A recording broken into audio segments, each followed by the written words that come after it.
Are we rolling? We're rolling. Welcome to the Dynasty Pulse on FSAN and the Undroppables and on terrestrial radio 101.5 talking West Tennessee. This is the finest collection of knowers of ball in the industry. There's stiff competition out there, but we're stiffer. It's been a long week, but we're rejuvenized, so lock in. We're about to wild out and hammer down to get you bricked up. I'm bigz, with me in the Hall of Ball Knowledge. My clowns from a different circus. I got Schultzy in the building. Greinberg goes up top. Chev and Coach Retzlaff. What's up, boys? Wait. Allez, monsieur!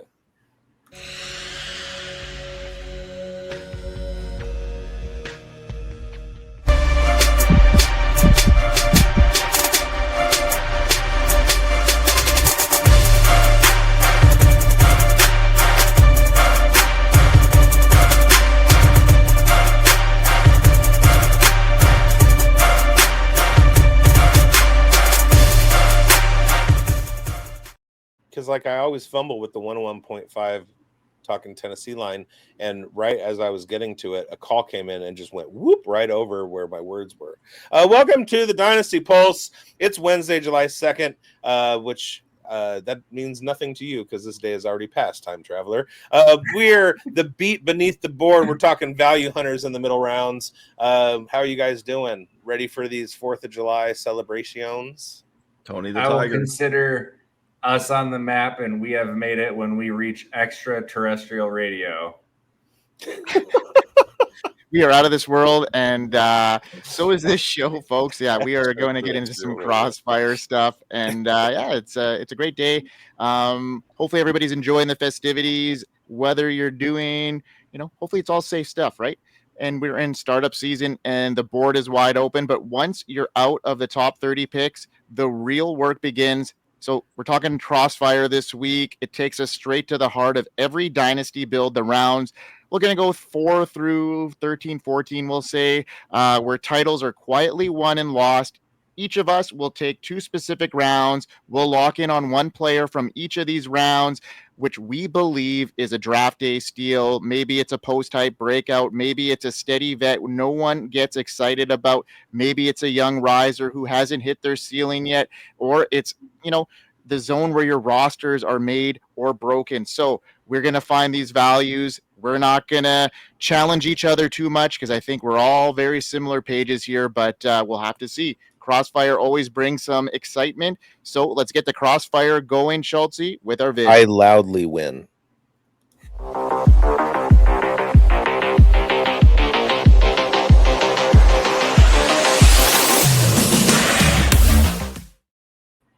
All right. That was awesome. Thanks, Dev, as always, for the graphics. You are on fire these days, providing FSN with some of the best stuff and undroppable. So shout out to Dev. He is hooking us all up. So, Schultzy, we're going to start with you with round 4. We're going with players in the range of 45 to 65 in ADP. So who are you picking in round 4 as a guy that you think is such a value that you can't leave without? Oh, I'm going TreVeyon Henderson here, man. I love this guy. He was my pre-draft RB2, and I love him. He's explosive. He's a home run hitter. This guy can score from anywhere on the field. I know he kind of got a little bit overshadowed here by some Quinshon Judkins, but I am just enamored with this guy's talent, and I think it's going to translate to Sundays without an issue. We get a lot of Jahmyr Gibbs comp here, and I think that's a fair comp, but I love the fact that TreVeyon is an absolute stud pass catcher.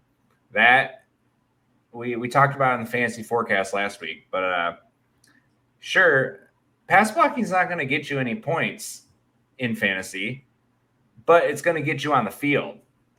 And when you're on the field, you score fantasy points. So I have no doubts about this guy working his way on the field. The talent's going to show right away. Ramondre's third down days are done, and TreVeyon's just going to step in, lock down that role, and he's going to be good enough that I think he's going to completely take over Ramondre by the second half of the season. Getting past some of the individual talent stuff here, I think one of the things that's got me most excited is this Josh McDaniels move back to New England. And looking at some of the things he's done, Josh McDaniels, that is, in his offenses, he has utilized running backs out of the backfield a ton. I mean, going back to like the mid 2000s. I mean, we've seen dudes in his offenses like Kevin Falk, Danny Woodhead, Shane Vereen. These are all backs who have receiving backs who have produced in a Josh McDaniels offense. And the one guy that really popped is James White. 2018, he led the Patriots in targets and receptions. He had 87 catches that year. He followed it up in 19 with 72 catches. Running backs are often top 3 in targets in a Josh McDaniels offense. We saw in Oakland when he had Josh Jacobs on the team. To me, especially with all these dudes in the past in New England that he's utilized out of the backfield, Henderson is significantly more talented. I think we are going to see a ton of receiving work out of TreVeyon when he's on the field. And like I said, he's going to force his way on the field. I love this guy. I think he's going to be a home run. It hurts my heart every time you bring him up because I love him too, and I know he's the only thing between Land Larison and glory. Well.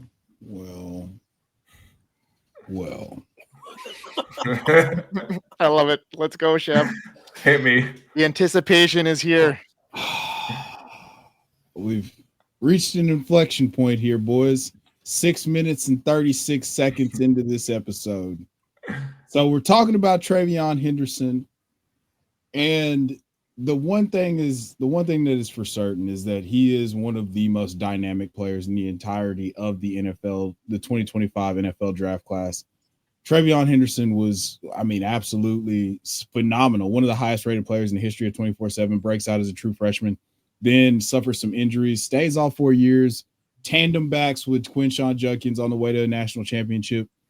I love everything that you said about Quinshon Judkins. There's just one uno. Okay. That's what the Germans say for one. Okay. One problem here. And that is, I agree that all of the things that you said are going to happen. The issue that I have is that there's in one of the 14,605,000 futures that Dr. Strange looked at, there's one, uno, again in German, where Ramondre doesn't fumble away the job. And it's just really annoying, much in the way that I feel like Najee is going to be really annoying for Amarian Hampton, that Ramondre is going to be a thorn in the side, much like Melvin Gordon was to 2021 Javonte Williams, pre-injury Javonte Williams. This is PTSD. Clearly see the guy who has more juice, more talent. When he gets the ball, the people on the defensive side of the ball, they aren't trying to catch their breath. They're going out there and they're watching. They're up. They're watching to see what TreVeyon's going to do next. Now, how does that not happen? Braves likes himself a hard-nosed runner. We know this. TreVeyon is a hard-nosed everything. He's perfect.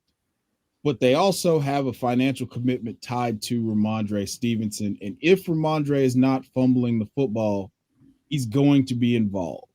So while I am thrilled, absolutely thrilled about everything that you said about TreVeyon Henderson, he has a Ramondre problem that I don't think is going to go away unless you are able to sneak some Crisco into his gloves or he just develops a case of the Megan Fox thumbs and he can't hold on to the football any longer. So those are our two outs. Like either, he fumbles it away or his fingers turn to Megan Fox thumbs, all 5 of them, and he just can't hold the football anymore. Yeah, Ramondre's locked up for 4 more years, I think, with them. So they have an out after, but it's not. I think after 26. Unless he just absolutely embarrasses himself, they've got a financial commitment to him.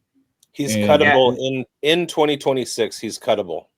Yeah. I think there is a possibility that scenario plays out. I don't make like no mistake about it, Schultzy. I love what you said, and I think that Ramondre could very well be taking a back seat, much in the way that Mark Ingram and Adrian Peterson did to Alvin Kamara. Like, he could be that dynamic. It's just that I don't think that Ramondre sucks or he's washed or that there's such a distinct gap in skill that he just, we're using Trevion 65 to 70% of the snaps as a rookie. So that's my only thing. I don't think you're wrong. I just don't like it, so I'm going to choose to reject it. That's fair. I mean, we're talking about dynasty though too. So we're looking at this round. We're talking round 4 here. I mean, that might be a little rich to be drafting him, but I mean, look at his upside here. He's got all the tools to be what you want. He's got that longevity potentially because he's not going to play the every down back. So I think if there's going to be a running back, you're going to want to put your stakes in this rookie class as far as longevity goes. I think TreVeyon Henderson has got all the chops to be that guy. I think you bring in very much some good points here, Chev, on Ramondre, but in next year, I think this is going to be the TreVeyon Henderson, Lan Larison show there in New England as far as their backfield goes. And all signs are pointing to TreVeyon getting quite a bit of targets. I could see him getting, especially in the latter half of this season, if he can take on, we know these running backs, they come on later on in the season, especially in the latter half, I could see him taking on that backfield and, getting upwards of, 70 targets in this offense his rookie season. And I don't think that's going to be outlandish. So I'm willing to take a stab on him. Maybe round 4 might be a bit pricey for me, but I see him going in round 5, round 6, and I'm easily tapping the button on Henderson there. Did you Well, just I say would also say easily? You've got 3 scenarios where you have Henderson with Ramondre, Hampton with Najee, as Chev had mentioned, and then RJ Harvey with J.K. Dobbins. It's almost like to the point with Schultzy, where you have to parse, hey, if you're not willing to pay now, you're not going to deserve later. If you don't love me when I'm at my craziest, you don't deserve me at my best, right? That old Marilyn Monroe line. So with these stud young running backs, if you can get past that barrier of this illusion of there's these running backs who are just going to be that thorn in the side, and while it will be true for 2025 and beyond, it's like you're going to the moon.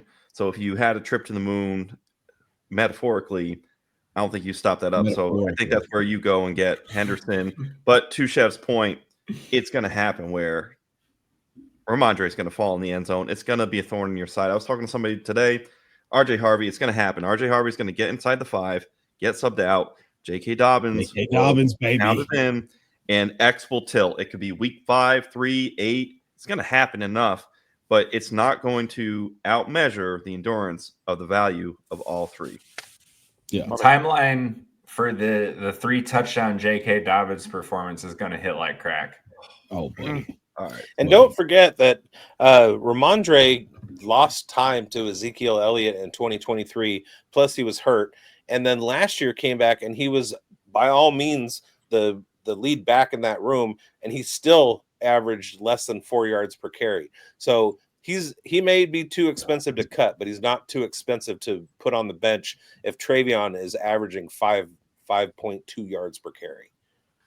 Their offensive line was so awful. I don't want to be the Ramondre apologist here. I don't. So I'm not going to do it. We love it. Okay, like, I thought about it. I really had to stop myself just then. I was like, moving on. I want to talk about it. It's like, no, we're not going to do that. We're not going to. Antonio Gibson. Do you want to talk about, Chev? Talk about a guy. Who do I want to talk about? Let's talk about one of your fellow Canadians. Yeah, buddy. Yeah, let's talk about somebody from Canada land. Shout out, bonjour from Bentonville, Arkansas. Happy Canada Day, all that good stuff. Now that we got that out of the way, I want to talk about one of my favorite Canadians on the face of the planet that I know about right now outside of Mike Greinberg, and that is Mr. Chase Brown. So Chase Brown going around pick 55 or 56. I have been a Chase Brown guy. He had the profile. He had a very similar. So interestingly enough, I think I saw Schultzy's, and I didn't really make the correlation, but I could see a very similar path, like not the Chase Brown path, because that's gross and you'll feel like he sucks after year one. But TreVeyon could be stuck in a situation where there's a Joe Mixon problem, or in this instance, it's a Ramondre problem. But so he finally gets the role. Okay, weeks 1 through 6 or whatever, before Zach Moss broke his neck at that massage parlor or whatever he was doing. Before that happened, it was a 50-50 split. It was basically 99 touches to 101 touches. The minute that Zach Moss goes on IR and goes to Thailand or whatever he was doing, Chase Brown from weeks 8 to 17 was the RB5. RB5. And we're talking about a guy who has the home run hitting ability. Now, I know he wasn't great in missed tackles forced or breakaway runs. I don't know what it is about the Bengals O-line or the Bengals run game. It just doesn't really work in the way of explosive runs per se. It just doesn't. You look at Joe Mixon. Joe Mixon looked amazing with the Texans last year. For years, I fought this battle about the Bengals running game and Joe Mixon actually being good, and whatever it is they had going on just doesn't work. Same thing happens with Chase Brown. I think we have proof of concept now. It just doesn't work very well. They spend a bunch of money on O-line. It just doesn't work. Maybe their O-line coach sucks. That's not the point. The point is Chase Brown was a true workhorse. He was Kyron Williams that caught passes. He handled 78% of their touches inside the 5 in 2024. They only added, you get Zach Moss back from Thailand, and hopefully he's okay and he's good to go. But I could care less because we're talking about a real workhorse. Chase Brown caught 54 passes last year. And so for me, Chase Brown is a guy that I feel very comfortable selecting, especially now that I only have to worry about Taj Brooks and Zach Moss in the backfield. And we love Taj Brooks. Absolutely love Taj Brooks. The reason I'm in on Chase Brown is because I get this year and potentially next year where I don't have to worry about where he's going to be in this offense. All of their weapons are locked up for long term. So you're getting a workhorse running back in an elite offense that handles 78% of the carries inside the 5, and you can get him around pick 55 or 56. So I will cede the floor to you, gentlemen. I feel like I've been talking a lot on the front of this episode tonight. So I just want to hear what you guys have to say about Mr. Canada, Chase Brown. Well, let me speak on Mr. Canada because, he's my fellow countryman. And, you know what? It's okay to have you talk a little bit at the beginning of the show. We missed you last week, Chev. So shout out. Great to be back. Great to be back, guys. It's great to have you back, man. It's having the fivesome here is really good stuff here. But I agree with you here on Chase Brown. I was high on him last tank. Yeah. I got a ton of Chase Brown shares.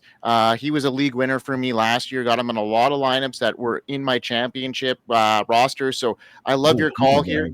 And I was worried about the draft coming in here. And bigz mentioned a guy on our forecast show that's going to be airing in a couple days. But he's got Taj Brooks as one of his sleepers and in later round ADP stuff that you're going to take a stab at if Chase Brown were to go down. But I think this is Chase Brown's backfield. You mentioned some really good stuff here about him, his red zone usage, but he can receive as well. He's a great receiver, good pass protector as well. He's not going to be off the field. And Zach Taylor has already mentioned a number of times that he is the workhorse back. He is our guy. He could be a top 10 back in this league, and he proven that on the latter stretch of last year. So I think the keys are in his hands, and unless he fumbles a ton or gets injured, I think that his job is secure here, and I think he got a couple of years of his usage as well because of all the salary that the Bengals have tied up in their power 3 there, and I don't think they can afford to pay any sort of running back, anything like that. So they're drafting that way, and if you look at Chase Brown's usage, it's better than Mixon's glory days with the Bengals. He's more efficient, so I don't see why they would want to replace him at this stage. So yeah, I love this call, and I think in Dynasty he's still a very safe pick in this range. Anybody got something to say about that at all? Like, is there anybody against this Chase Brown pick? No, I just want to piggyback real quick. In 2023, towards the end of the season, Mike and I had quite a few episodes where we were like, "Get Chase Brown on your team in Dynasty," and because he's gonna go off when he gets a chance.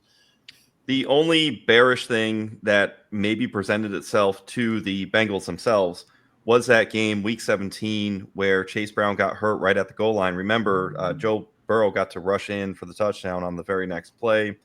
And I think that moment just made the Bengals front office. You spoke to the allocation of cap, maybe not the year to invest in running back. So this year he gets another year free reign. Taj Brooks is there, I think, on purpose to a degree to prevent some of that overuse on Chase Brown. But with circumstances, because of the way the Bengals have allocated things, we are going to get full run again, another year of Chase Brown. I think the next year we may see more of a tandem where there's some duplication of what Detroit does and what the Panthers have low-key tried to do with Dowdle and Chuba Hubbard. But to your point, it's punted another year off, and who doesn't love winning a championship in 2025 with Chase Brown? Yeah, exactly. Speaking of bears, did you guys know that grizzly bears and polar bears can interbreed? Yes, it's called a grizzly bear. It's called a growler bear. Or growler bear. A growler. Also, Chase Brown is only a $143,000 dead cap on his $1 million salary. So watch out for that, because that's not a good. Whoa. All right, new fear unlocked. I don't like this. You're welcome. We're unlocking fears, and you know what? It only costs $1 million to keep him on the roster, so that's a very enticing salary to keep on there, I'd say. All right, let's hear from our sponsor here, Schultzy. Everything that's going down on the Fantasy Sports Advice Network. We got a lot cracking on there, so let's hear about it. We are here. FantasySportsAdvice.com, offering the best fantasy sports social media platform. Why join endless Discord communities or the trolls of Reddit? Fantasy Sports Advice is a community designed to help you win with 24/7 support. Go to FantasySportsAdvice.com and become a pro member for unlimited access. Again, go to FantasySportsAdvice.com today. Let's do that. All right, I'm going to get into my... Who's your guy? Okay. Well, my guy's been steaming up in the last little while, and I'm still okay taking him in round 6. Typically, he's going in round 7, and, sometimes he's even sliding to round 8, but I got, a lot of chips in this stash here, I'd have to say. For me, I think one of the values here, and we're going to be talking about a value in the future years, and we're going to be talking about Jaxson Dart in future years.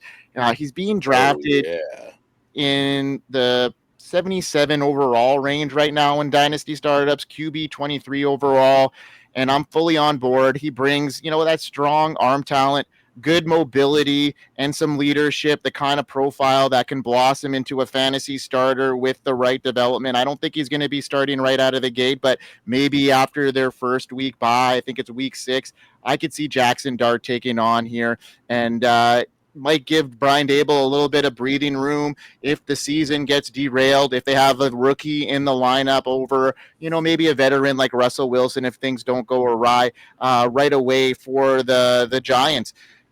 Dart is, incredible at the deep ball, in my opinion. And, he's got a very good supporting cast. He's paired up now with Malik Neighbors, one of the most explosive receiving prospects in recent memory.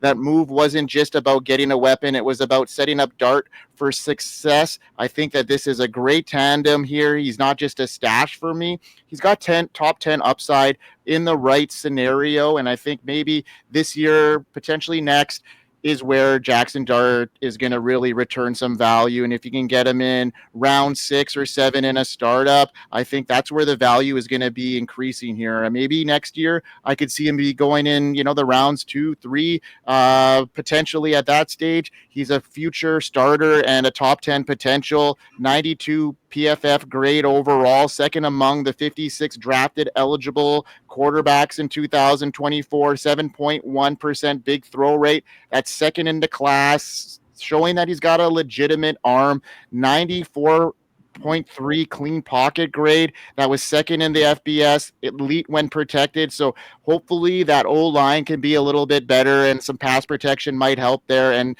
a better running game, them bringing in Scatabo to complement Tyrone Tracy. I think this could really help Jaxson Dart, and I just think that he's a really good target in round 6 if you decide to wait a little bit on quarterback, and a guy that may not start this year early, but I think round 6 is a great spot to have him in dynasty startups when his value could be, round 2 or 3 next year. Now I got a dart in my pants. No, I love it when I run a train and guys just start to jump on. Long-term viewers of the show know that I was an early adopter on the Jaxson Dart Express, and it's just so validating to listen to people hop on board with me, watch them take him in drafts and things like that. I love it, love it, love it. Not only does he have Malik Neighbors, and he's got two very, very capable pass catchers in the backfield, and Cam Scotabo, who led FBS last year in receiving yards for running backs, but also Tyrone Tracy, who's a converted wide receiver. So, he can do it too. Then you get Wan'Dale Robinson over the middle. Theo Johnson hopefully should have a healthy year.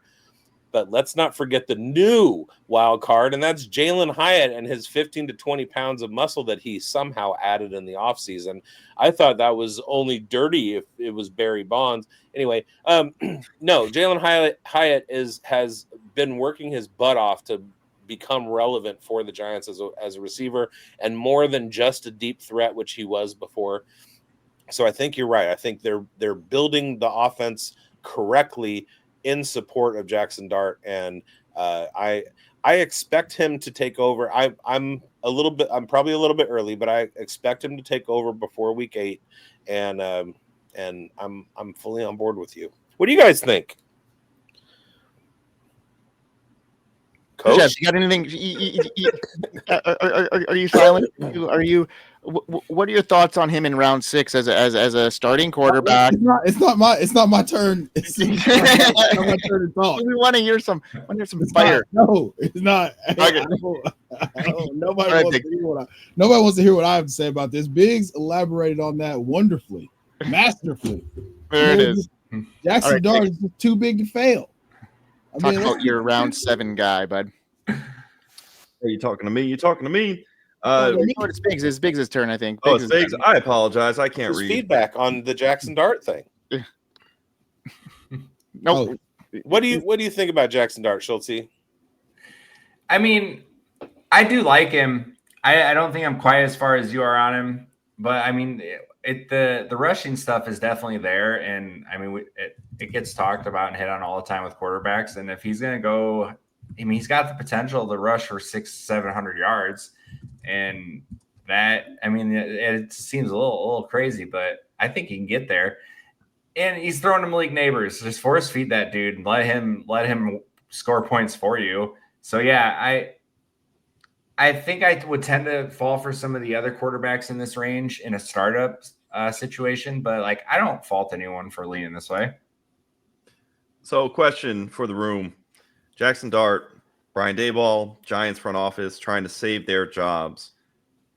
Why do we not just rip the Band-Aid off and have Dart go and start week 1? Is that optimal, and will that happen? Greinberg, I'll start with you. I think that would be optimal. I don't think that's going to be optimal for any rookie to start in the NFL, really. I mean, that just doesn't really happen all that often, and them having a whole lot of great success. I mean, ideally, it would be him, sitting around, but I don't think the Giants have that opportunity and that luxury to let that happen.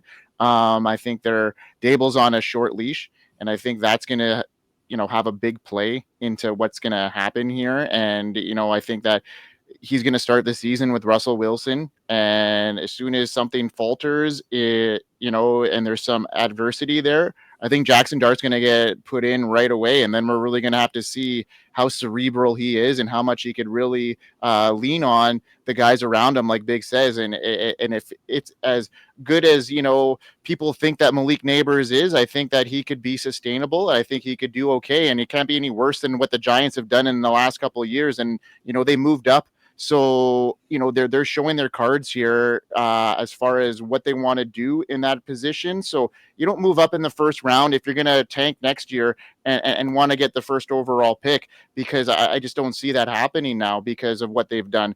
So I think the cards are laid out for Jaxson Dart to have the opportunity for the next year or two, and then maybe see what happens after that in a really strong 2027 class. Maybe they're going to see what they can get out of this. How If about I'm you, Brian Big? Dable, I start him week 1. I'm not Brian Dable. Brian Dable is going to go for stability. I wouldn't go for stability. I've often held the thought that if you're playing quarterback in the NFL is such a unique position, right? Like it's such a unique skill set mentally and physically. I've often held the thought that if you throw a rookie quarterback out there early and he crumbles, he was never the guy to start with. I'm not trying to sit a guy on the bench to learn or whatever. Like if he's got it, he's got it. So play the kid. On the other hand, if you look at last year, Bo Nix and Drake May didn't start to begin the year, and then in the second half of the season, he had his feet wet and he was able to acclimate to the game. Bo Nix started right away, and it took him the first half of the season to kind of get his feet under him before he started to really blossom. Chev, what do you think happened? But yeah. Sorry.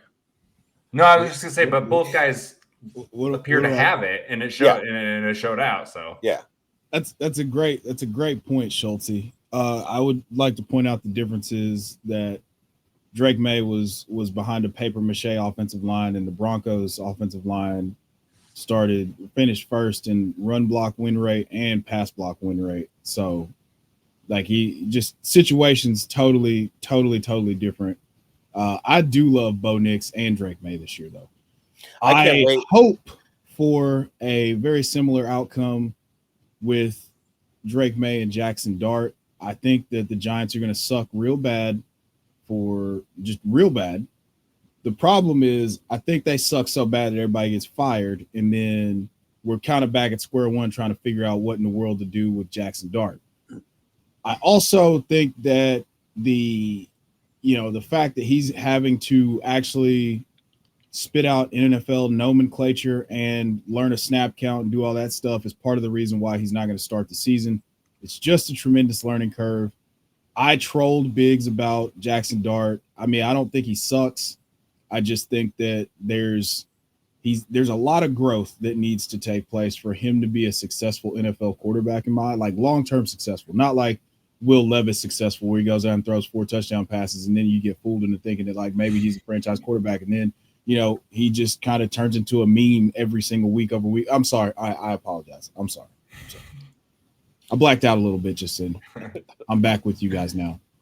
But I do think that he's going to be successful. I think that it's just the price point right now that is tripping me up here because you can either spend, I think JJ McCarthy's around quarterback 21. And we don't have questions about the ecosystem. We don't have questions about what, the play caller, which, I mean, you might have a few questions about Brian Daboll, but also I think that it's going to work, but I don't think it's going to work in this regime. And I don't think it's going to pay off in 2025. So we're talking about startup drafting, and let me kind of project forward for a couple of years. And I like that you brought up JJ McCarthy because he kind of fits into what I'm about to say. And this is in relation to Jaxson Dart and the fact that he's available in a draft right now. You have to take him even if he's not going to produce in 2025. And here's the reason why. When you look at a guy with 500 rushing yard upside 2 years in a row in college, and you look at a guy like J.J. McCarthy who rushed, and you look at Bo Nix who was Derek Carr that could rush, and you look at Drake May who's Josh Allen light, what you're looking at projecting out to 26, 27 is your top 10 quarterbacks are going to be Josh Allen, Lamar Jackson, Bo Nix, Jaden Daniels, Drake May, J.J. McCarthy, Jaxson Dart. All of these guys are running. All of these guys are running quarterbacks. One of those things is not like the other. They are all very similar in terms of their rushing upside. And you're going to have that out of your top 10 quarterback if you want to have a top 10 quarterback. That's just the way that players are getting drafted now. I love Geno Smith. I love Derek Carr. They're not part of the future of the NFL. Jaxson Dart and J.J. McCarthy and Jaden Daniels and Michael Penix those guys are, and you have to have them on your rosters. So unless you want to kick the can down the road, let him blossom and then try and pay the price. Go ahead and get him now before he's done anything in the NFL, knowing that he has that runway with the rushing upside. I do agree that he does. I mean, he does have the rushing upside. There's no question about that. He's going like right now. He's quarterback 23. You mentioned JJ McCarthy. He's going at quarterback 14, who hasn't played an NFL snap yet, really, in a regular season game either. So you're getting quite a bit of difference here. We're talking about Cam Ward going as QB 17, who was the number 1 quarterback in this class. Cam Ward and Jaxson Dart, number 2. That's probably 3 full rounds in a dynasty startup that you're getting. Is that really that much of a difference between the two of them in retrospect? I don't know. These are all great conversations to have here, because QB 23, young quarterback with rushing upside, I'm willing to take that stab, because if he does hit, he's going to be a guy that I'm going to have for years on my roster, that is going to be a staple for me, especially if he can be, my QB2 for years to come with that rushing upside. If he can, meander 400 yards on the ground, I think that's a league winning upside here as your QB2, and you can get him, in a startup right now in the 6th round as a reach for me. But in round 7 and 8, I think that's an automatic hit for me. Schultzy said 700 yards. Wow. I mean, that could happen if he's running for his Daniel Jones can run for 700 yards on an American tackle football NFL field. Anything is possible. We have it. Like all Kevin right. Garnett. Yeah, like him being the starting quarterback of the Colts. So yeah, I said, hey, we're not talking fantasies. We're talking fantasy football. I miss throwing Justin Fields into that top 10. For sure. It's right. okay. I'll forgive you. We'll get through our next 2 rounds, maybe, and then maybe we'll split the second half for our next show. So, Biggs, talk about your guy, who you're targeting in. I guess we're in round 7 now. Well, first of all, a wise man once said, "Well." Another wise man once said, "Wow, how the turntables." We are fresh off a week where we were discussing this wide receiver, and I was talking about how hesitant I am, how his efficiency has dropped off, how the offense changed around him, and how I'm out on him. And what a difference 1 week can make. With the Jonnu Smith trade to the Pittsburgh Steelers, the Miami Dolphins have opened up my window for drafting Tyreek Hill, especially if I look down and he's going at 92 in terms of keep trade cuts ADP, and as wide receiver 39. Now, one of the big signals of that Miami trading of Jonnu Smith is that maybe they're not as bought in on last year's offense as we thought they may have been last week. And Tyreek Hill is still a big part of their plans moving forward. Darren Waller doesn't scare me one bit. I'm not one of the people that went out and spent $500 in Fab last night to go grab Darren Waller. It's hard for guys who are a couple seasons removed from the NFL to acclimate real quickly. I don't see a Jonnu Smith role for Darren Waller this year. I do see a major uptick for Tyreek Hill, and drafting him at wide receiver 39 with top 15 upside. I'm here for it. And, one Thursday I'm out, and then they draw me back in. Hey, I love that call, because right now Tyreek Hill goes in early round 3 on Underdog. In a startup a couple months ago, I was able to get him in round 8, and he's just been a print fest for fantasy goodness. Really, it's just a narration of last year, had the wrist issue. It's come out that lingered a lot more. And of course, you had the quarterback conundrum with Tua being out. And so funny, we get so sour on a 30-plus-year-old wide receiver, and a guy like Tyreek Hill, who was just printed consistently year over year. And Tyreek Hill has the body type, the way he trains as well, to age very well in the NFL. And it's just crazy. We're giving all this benefit of the doubt to a 32-and-a-half-year-old receiver in Devontae Adams, rightfully so. But why can't we give that same grace to the burner that is Tyreek Hill? I think just it's a matter of, we think there's some issues with, there could be a suspension that could come out of nowhere from any kind of issue, or there could just be bickering on the sideline. After that, beyond that, if you can look past that, Tyreek Hill prints money for fantasy and for gamers. So I'm with you, bigz. Love it, and it unlocks. And if you've had something in front of you, like somebody like Jonnu Smith, we spoke to the running backs who have their secondary backs who can prevent you from getting the prize. Well, if you've been able to see past that and some of the warts, if you can see past a couple of the warts, you can get the goodness. And Tyreek Hill, I love it. But now the price of the brick has gone up. Yesterday's price is not today's price. And now you have to pay the freight. Rightfully, you should still pay the freight. But at the same time, you should be sitting here thinking, man, I couldn't at least try and tell myself a story. I think people where they go wrong, and this is just a good learning point. If you see Tyreek Hill and you see that you've been out on him up to this point, you have to, at least kind of like a lawyer, try and look at other sides of the case to where it could go right versus your fades. That way you're sure when you're full fading a player, and you try and unlock and unturn every stone. So if you were out on Tyreek Hill, you just didn't turn enough stones, and that can just be a lesson for players who are descending the ladder as they age in Dynasty football, because there could be some more there. So love it, bigz. Well, what I had said was the fact that he ran more routes and had 50 fewer targets than he did the year before, and there had to be some indicator to me that it wasn't a changing offense and that he hadn't lost a step, because those were things that were more likely to happen than to just think, well, he had the wrist injury, so he was just a decoy. Well, now, it looks in hindsight like that might have been the thing. He goes out and he publicly runs a filmed 10-100.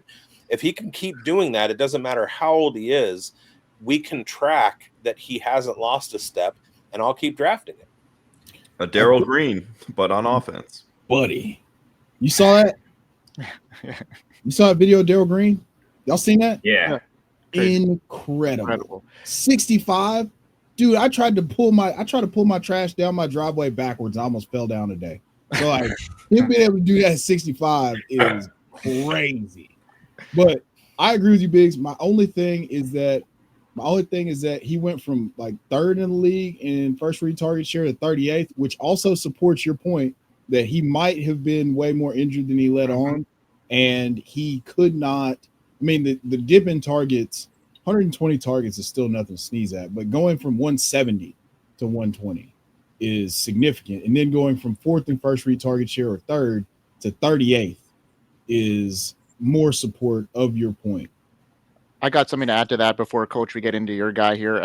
You know what I mean? And what does that mean here for a guy like Jaylen Waddle, who at the same time, this opens up some situations for him, but we also know how injury prone he's been over the years. So this could really be monstrous for Tyreek Hill if Waddle were to miss a game or two, like he's history of doing. Chev, you got a thumbs down for Waddle. I got a lot of guys that I know that I admire in the fantasy space that speak highly of Waddle this year. I'm not sold on him. Why are you with the thumbs down on Jaylen Waddle? The idea of Jaylen Waddle is so much cooler than actual Jaylen Waddle. Yep. Have you owned Jaylen Waddle the last couple of years? It sucked a lot. And it's not getting – Tyreek Hill's always going to be the top dog. They've paid him over $150 million in contracts. So he's going to be the top dog. Jaylen Waddle got there on his rookie year with incredible volume, 142 targets. And then he got there on incredible efficiency. Other than that, it's been really, really regular. Schultzy, Kobe Myers level regular.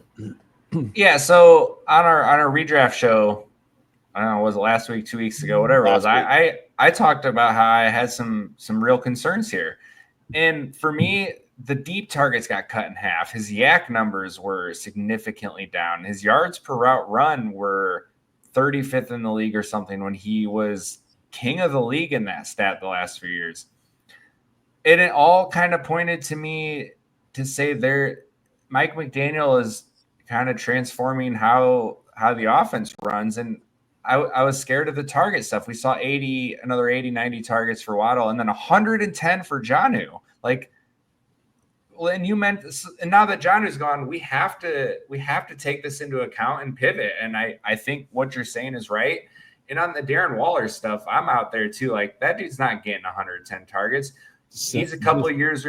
Why are we as a community in on Darren Waller when a couple of years ago everybody was out on Calvin Ridley because he missed a year and a half or whatever, but now we're in on Darren Waller? But hear me out. When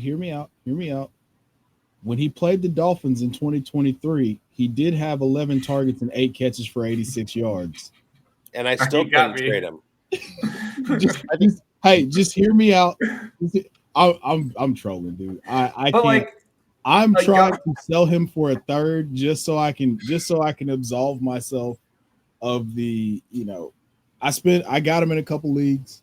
I did, but I got to absolve myself. It's like, I got to get this off my roster. This doesn't feel good.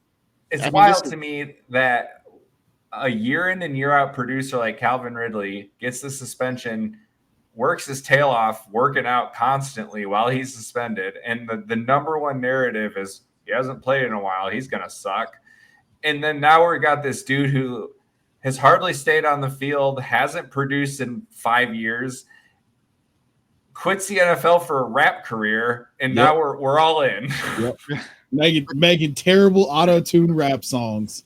That's what with terrible soft tissue injury that just keeps, hamstrings for a tight end, or just, it's a mess waiting to happen. And you know what, if this says anything to me, I'm going to be investing heavily in Achane where I can. I think he's going to have a huge season. And then bigz, you definitely, scratched the surface here last week on the forecast with Jaylen, right? Who I think that could be a red zone threat here for the Dolphins if things go right there. So I love this offense that's going to be maybe a little bit more consolidated now with Janu gone, and this could be really, really good for fantasy as it has been in the past. Now, Coach, what are you looking at here for like your round 8 guy, a guy that I think has gotten a lot of steam over the last couple of weeks here, especially with Daniel Jones coming in. So talk a little bit about your guy and maybe a couple other targets you might have in this round. Yeah, it's definitely Josh Downs. A lot of steam. We're not talking about Cleveland. And then you've got Jerry Jeudy and Devontae Adams. There's so much theft. So for me, let's start it off the rip. It's Josh Downs. I'm bullish with Daniel Jones. Downs, 107 targets last year, 14 games played, 17-game pace puts him around 130 targets. Sign me up, especially from the slot. 6th in target rate for Josh Downs in 2024. 8th in slot snaps and 5th in route win rate. 13.1 fantasy points per game. Was wide receiver 28. So we have a floor safely built in the ADP draft price that we're at. Receiving yards, consecutive years, 23 and 24. Talk about Jaylen Waddle. Targets all last 4 years. And receptions have gone down each season, all 4 years. For Downs, he's going in the opposite direction, going up in receiving yards. 771 his rookie season, 803 last year. This year in 2025, I'm calling it Josh Downs will be a 1,000-yard receiver. In FFPC, high stakes, I got Josh Downs at the 8-9. I have him. I got him ahead of, these are the players, Tyler Warren, Stephon Diggs, Matthew Golden. It's very palatable. You could talk about Tyler Warren all you want. Great pick there. But hey, mind you, they're teammates. And with the JT, the Tyler Warren, and the Josh Downs train tied to Daniel Jones, I love it in an indoor environment. Josh Downs, the only knock on him at UNC would be he'd sporadically just kind of, late scratch to a game. And you'd be like, wait, what's going on? Where's his durability? And we've seen that being in the NFL with Michael Pittman Jr., what Michael Pittman Jr. played through inspired Josh Downs. So you're going to see Josh Downs turn into that true, from being a youthful player to a full-on veteran who just knows how to get through an entire season, and he's going to produce as such. Some other honorable mentions I couldn't pass up. Jerry Jeudy is in that range. I'm not scared of the QB stuff. Njoku, Jeudy, I'm there. Jeudy hit his 5th-year season breakout. So there have been so many easy button receivers that people kind of get tired of. Well, it took this guy a while, Jamar Chase, Justin Jefferson. So why should we have to wait around? 144 targets was 7th last year for Jeudy. 1,229 receiving yards, ranked 6th. 5th in air yards, 90 receptions last year. All his ADP price point, 26 years old, Jerry Jeudy, wide receiver 12 in 2024. Stealing, Schultzy. You selected Devontae Adams in the Grindberg Invitational. Round 9, smash in round 3 in redraft. Smash at cost in Dynasty, startups. Okay. Devontae Adams, 5 straight years, 14 games or played or more. But hey, let's just be like, hey, Tyreek is getting old, and it's not Devontae Adams, right? But I love Devontae Adams. Last year, Adams, 3rd in red zone targets in 2024 with 25. 9th in yards after the catch, so the speed is still there. You get Matthew Stafford, could not land in a better situation.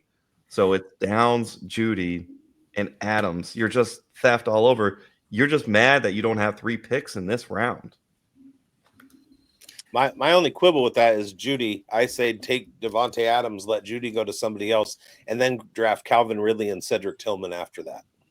There we go. Some steady Till love. I was about to say. Hold on. This show sheet, because we're cutting it off, I have round 13 player Calvin Ridley. So do I.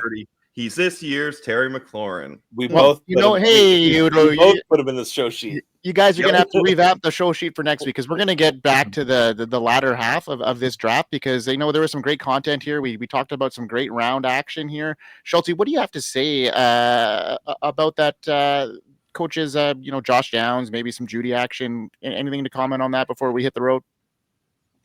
Sometimes as the fantasy community, we collectively steam up a dude and it comes some groupthink, but sometimes it's because it's real. And that's how I feel with Josh Downs.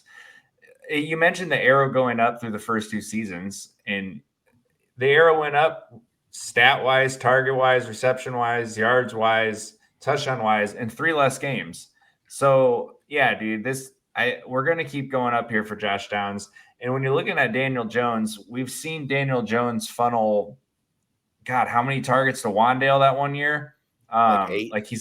He's gonna dump it off underneath. And at this point, Josh Downs is a more talented player. I don't think there's a question there. And I think the Colts are they're gonna be okay, but I think they're gonna be playing from behind a good amount still. And we're just gonna be dumping off. I'm all aboard Daniel Jones starting, and he's going to be dumping off to Josh Downs a ton. So I like that one. Jerry Jeudy, I'm a little bit more out on, because his production came after Cedric Tillman got the concussion. Well, most of his production. That's when he really started going off. And Devontae Adams, we've talked about him ad nauseum, man. Last week I said we're pitching tents in the cement aisle, and we're not leaving until the cops get called. And I think this show proves that, man. Call the cops on us. That's the only way we're getting out of here. Yeah, call the cops on us. I dare you. Oh wow! Don't call the cops on me. Things are pulsing in the cement aisle, and Schultzy's all in on Devontae Adams. I love it. All right, guys, what a great show! It's great having the boys. What a great show, fellas! I'm excited. How do you say that in French? We'll be back next week, fellas, with the latter half of this draft. Send in the clowns. I love it. So should I do a live stream of me watching the Tour de France? You should. You should speak French the whole time. You should be eating a croissant with one of the silly hats. It starts at 4 a.m. every day. There's no reason. If you're asleep, you're not woke. So all right, I'm gonna go start my Twitch account. All right, folks, we'll be back next week with the latter half of this draft, where we got, rounds 9 through 14 to go over, some gems in those rounds where, could really fill your roster. And especially in those rounds 12 to 15, where, we could really peg some guys that you're going to really need on your rosters to get it over the edge. Let's go. We're all about filling those holes. All right, bigz, do it like you do so well. Plug the brand, plug everything we got going on, and send us home so well like you always do. Well, I just wanted to thank everybody for watching the Dynasty Pulse once again on Fantasy Sports Advice Network and on the Undroppables. Thank you for watching. Please like and subscribe. Share the show. Hit the bell. Comment in the comment section. We'll be right there to give you feedback on your feedback. Go to the merch store, Fantasy Draft or FantasySportsAdvice.com. Get your pro membership, qualify for our jersey leagues. We'll have more on that in the coming months. But you can win autographed jerseys just by beating us in fantasy football. How great does that sound? And also all the merch. You get the Fantasy Forecast merch, you get the Dynasty Pulse merch, you get all the other shows merch, and the team-oriented merch, and the fantasy football-oriented merch, all of that stuff. It's all great. And we hope you win. We hope you win, folks. And if you're drafting in the Scott Fish Bowl, if you've already drafted, good luck to y'all. And hopefully it's not a slow draft. Hey, Chev, let's go. And we hope you Peace don't out. win.